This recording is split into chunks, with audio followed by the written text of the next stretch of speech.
ABP news पर नरेंद्र मोदी का interview super trending है। इस इंटरव्यू को लाखों लोग देख चुके हैं।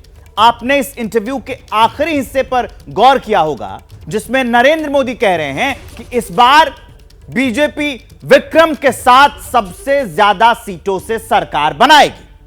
विक्रम शब्द का अर्थ होता है वीरता, शक्ति, यानी पीएम का दावा है कि बीजेपी पराक्रम के साथ हैट्रिक मारने जा रही है। लेकिन इस इंटरव्यू के कुछ घंटे बाद दिल्ली के सीएम अरविंद केजरीवाल कैमरे के सामने आए और फिर उन्होंने जो भाषण दिया, उसके बाद सत्ता के गलियारों में विक्रम बनाम केजरीवाल पर बहस शुरू हो चुकी है। इस बहस में क्या राहुल गांधी को कोई साइड होते दिख रहे हैं क्या, यह भी आपको बताएंगे। लेकिन पहले देखिए विक्रम वर्सेस केजरीवाल।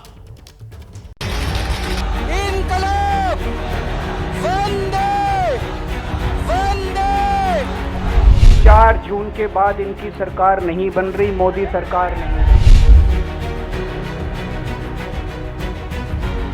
220 से 230 के बीच में सीट आ रही है, उससे ज्यादा सीट नहीं आ रही।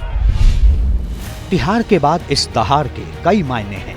भारत माता की। आम आदमी पार्टी के दफ्तर से अरविंद केजरीवाल ने 21 मिनट का भाषण दिया। इस 21 मिनट के भाषण में 24 का नैरेटिव सेट करने का प्रयास किया। अमित शाह और योगी आदित्यनाथ का नाम लेकर नरेंद्र मोदी फैक्टर को टारगेट किया। अब मोदी जी अगले साल 17 सितंबर को रिटायर होने वाले, तो मैं लोगों को, देश के लोगों को आगाह करना चाहता हूं, मोदी जी अपने लिए वोट नहीं मांग रहे। मोदी जी अमित शाह को प्रधानमंत्री बनाने के लिए वोट मांग रहे हैं। मैं पूछना चाहता हूं मोदी जी से और अमित शाह जी से, ये मोदी की गारंटी पूरी कौन करेगा? क्या अमित शाह मोदी की गारंटी पूरी करेंगे? तो मैं बीजेपी से पूछना चाहता हूं, आपका प्रधानमंत्री का दावेदार कौन है? दोस्तों, अगले साल 17 सितंबर तक अगर इनकी सरकार बनी, तो उस पे भी आऊंगा मैं। अगर इनकी सरकार बनी तो पहले अगले 2 महीने में योगी जी को निपटाएंगे ये। अमित शाह का पीएम बनना और योगी आदित्यनाथ को सीएम पद से हटाया जाना, इस परिकल्पना में आम आदमी पार्टी है ही नहीं। लेकिन फिर भी केजरीवाल बीजेपी के कद्दावर नाम गिनवाकर उन लोगों को असमंजस में डालने की कोशिश कर रहे हैं जो नरेंद्र मोदी के वोटर हैं। केजरीवाल के भाषण का पूरा एनालिसिस हम करेंगे। जो कोई बता नहीं पाया और कोई समझा नहीं पाया, वो भी आपको बताएंगे। लेकिन पहले ये जान लीजिए कि आखिर 2024 के चुनाव नतीजे को लेकर नरेंद्र मोदी ने ऐसा क्या कह दिया जिससे केजरीवाल समेत विपक्ष का हर नेता टेंशन में आ गया। 4 जून को रिजल्ट आएगा, मोदी जी उस दिन क्या कर रहे होंगे? 4 जून को हिंदुस्तान के पॉलिटिकल इतिहास में सबसे ज्यादा विक्रम के साथ भारतीय जनता पार्टी और एनडीए का विजय होगा। एबीपी न्यूज के कैमरे पर नरेंद्र मोदी ने पूरे विपक्ष को चैलेंज देते हुए दावा किया कि 4 जून को बीजेपी इतिहास की सबसे बड़ी जीत के साथ लगातार तीसरी बार सरकार बनाने जा रही है। अरविंद केजरीवाल जानते हैं कि नरेंद्र मोदी के कद का दूसरा पॉपुलर लीडर देश में नहीं है, इसीलिए उन्होंने नरेंद्र मोदी का नाम लेकर बहुत बड़ा दावा किया। मेरा अपना आकलन है कि 4 जून के बाद इनकी सरकार नहीं बन रही, मोदी सरकार नहीं बन रही। बढ़ कहां रही है? बढ़ एक भी जगह इनकी सीटें नहीं बढ़ रही हैं। मेरा अपना मानना है, और सट्टा बाजार में भी वो जो चल रहा है, इनकी 220 से 230 के बीच में सीट आ रही है, उससे ज्यादा सीट नहीं आ रही है।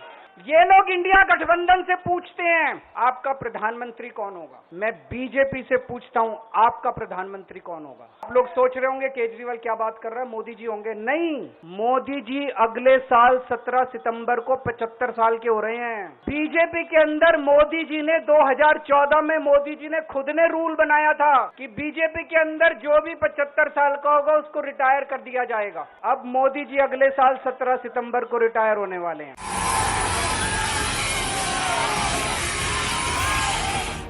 केजरीवाल इस बयान के साथ बाकी बचे 4 चरणों के चुनाव को प्रभावित करना चाहते थे। वो नरेंद्र मोदी की पॉपुलैरिटी को 1 साल का पीएम बताकर अलग एजेंडा सेट करना चाहते थे। लेकिन केजरीवाल के इस प्रयास को झटका दिया अमित शाह ने।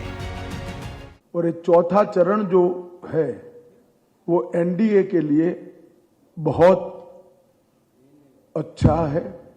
हमारे तीनों चरण से सबसे ज्यादा सफलता हमें चौथे चरण से मिलेगी और निश्चित रूप से हम 400 पार की और आगे बढ़ेंगे। मैं Arvind Kejriwal and company India alliance को कहना चाहता हूं, मोदी जी 75 साल के हो जाए, इससे आपको आनंदित होने की जरूरत नहीं है। ये भारतीय जनता पार्टी के संविधान में कहीं नहीं लिखा है। मोदी जी ही ये टर्म पूरी करेंगे और मोदी जी ही आगे देश का नेतृत्व करते रहेंगे। अमित शाह ने क्लियर कट बोला कि अगर मोदी की हैट्रिक हुई तो 75 साल की उम्र पार करने के बाद भी वो पीएम बने रहेंगे। और जिस 4 जून को जिस विक्रम के साथ हैट्रिक की बात मोदी कर रहे हैं, अमित शाह ने अक्षरशः वही बात दोहराई। अब सवाल है कि क्या केजरीवाल वाकई नैरेटिव सेट करने में कामयाब रहे या फिर उनके इस भाषण से बीजेपी को टेंशन हुई है। तो पहले अपना नैरेटिव सेट करने की चिंता करे, इसके लिए ज्यादा वो परेशान ना हो कि बीजेपी कौन सा नैरेटिव अपने लिए सेट करेगी और अमित शाह का क्या होगा और योगी कैसे बाहर हो जाएंगे। तो ये सब चीजें तो बीजेपी का अपना मसला है। लेकिन मुझे लगता है ज्यादा इंपॉर्टेंट अरविंद केजरीवाल के लिए यह है कि वो इतनी बड़ी बातें, ईमानदारी की, नैतिकता की, इन सब की इतनी बड़ी बातें करके आए हैं कि वो पहले इस वक्त जिस समस्या से जूझ रहे हैं, पहले वो अपना नैरेटिव सेट करे। इसका कितना इम्पैक्ट होगा इसका निर्भर कर रहा है कैसे इसका जवाब दिया जा रहा है। भारतीय जनता पार्टी की तरफ से जवाब क्या आता है उसके ऊपर ही इसका आकलन हो सकता है। लेकिन चुनाव में कितना प्रभाव पड़ेगा अभी से बोलना मुश्किल है, क्योंकि चुनाव में प्रभाव शायद नहीं भी हो सकता। योगी जी को हटाने का नैरेटिव देकर वो कुल मिला के जो हिंदुत्ववादी राजनीति है उसमें अपने आप को कहीं ना कहीं होपफुली रखना चाहते हैं। और दूसरी तरफ वो अमित शाह जी को प्रधानमंत्री बनाने की एक डर पैदा करके मुस्लिम तुष्टीकरण का एक नया फॉर्मेट भी प्रस्तुत किए।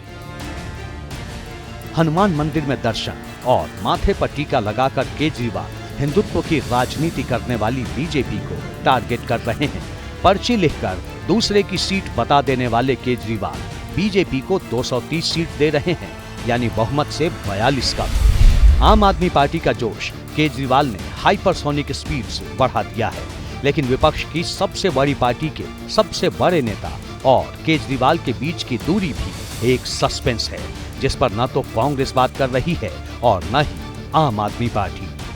अब की बार